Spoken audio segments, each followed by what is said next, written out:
Tempa Sempa. El poder del yoga y la meditación.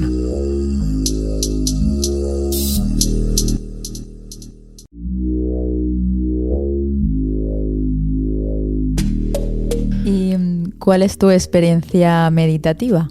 Cuéntanos un poquito. Sé que es muy larga, así que te agradecemos que abrevies, por favor. Mi experiencia meditativa comenzó a los 17 años en el barrio del Carmen. Y yo entonces era un joven loco, no tenía familia, me independicé muy pronto, me emancipé a los 16 años. A los 16 años fui uno de los pocos menores que un juez me declaró mayor de edad, a excepción de para votar, podía alquilarme un piso a mi nombre y podía hacer cosas que solo los mayores de edad podían hacer. Entonces fui un chaval muy precoz, pero también fui muy precoz cogiendo los malos hábitos que tienen los mayores. Entonces, bueno, pues era un joven un poco loco, un poco bastante loco. Y cuando conocí a mi maestro mediante las disciplinas de las artes marciales me embaucó, entre comillas, y me empezó a enseñar lo que era la postura del Buda. Y yo a partir de ahí empecé a meditar. De ahí hasta que me fui a la montaña a vivir, para mí la meditación siempre fue simplemente imitar la postura del Buda. Que todo el mundo la conoce, los 8 puntos de Vairocana, que es los hombros para atrás, con las manos aquí, el mentón para allá, etcétera, etcétera. Yo, siendo jovencito, hasta mis 23 o 24 años, aprendí a mantenerme una hora y media en total inmovilidad gracias a la compañía de mi maestro.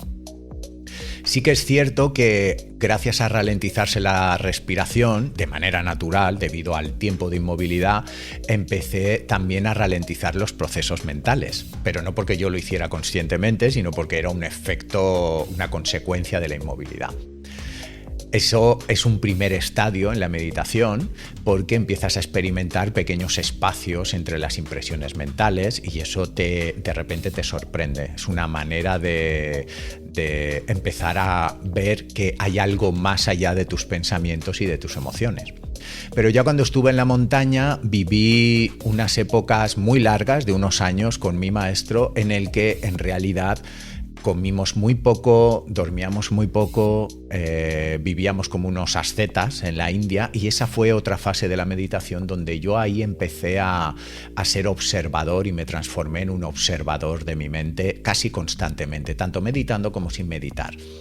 Y ahí sí que hay ya un autoconocimiento muy cañero y muy doloroso, porque ahí aparecen las heridas y los traumas de mi infancia, de mi adolescencia, y siendo observador, como he dicho antes, sí que estás viendo tu vida como un espectador.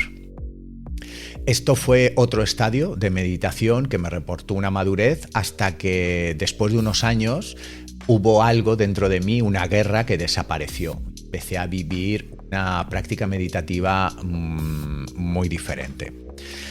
Pasados los 30 años hay algo que solamente el tiempo hace madurar y entonces la meditación se convirtió ya en unas experiencias de conciencias más profundas, de unos estados de conciencia mucho más profundos.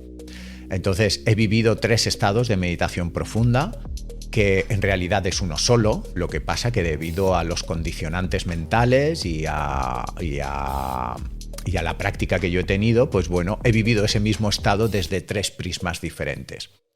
En meditación, de manera ortodoxa, se habla de que en realidad existe un estado de meditación profundo. En el budismo tibetano se le llama Rigpa. En otros estadios se les llama Samadhi, en otras filosofías se les llama Samadhi. Da igual, hay un estado de meditación profundo que es el que está más allá de esta dimensión y de nuestro cuerpo. Pero verdaderamente cada ser humano lo está experimentando siempre de maneras muy distintas. Por eso hay tantos y tantos libros donde cada uno explica sus iluminaciones o sus realizaciones de maneras muy diferentes. Entonces, yo he vivido 3 prismas de esta conciencia más profunda. Creo que me he quedado, no he llegado a penetrar completamente en el océano más profundo, en lo que sería Rigpa, denominado así por los tibetanos. Mi maestro sí que estuvo ahí y entonces yo, como buen discípulo, sigo la vertiente, ¿no? Y sigo la tradición. Y bueno, hay cosas que no solamente tú puedes provocar, hay cosas que suceden y yo me he quedado ahí, ¿no? Los estados de meditación profunda, al fin y al cabo, no determinan una práctica que tú lleves a cabo. Puedes no tener mucha práctica meditativa y vivir un estado de meditación profundo, y puedes tener una gran práctica de meditación y no vivir nunca un estado de meditación profundo. Los estados de meditación profundo son regalos que nosotros mismos o nuestro yo más superior nos hace, pero para que tomemos un rumbo en la vida y adquiramos una visión más profunda de la vida. Pero eso solamente puede ocurrir si estás preparado para ello. Así que bajo ese punto de vista, el hecho de experimentar estados de meditación profundo no depende de nosotros, sino depende más de la intención y el corazón que ponemos en las cosas para poder caminar el camino.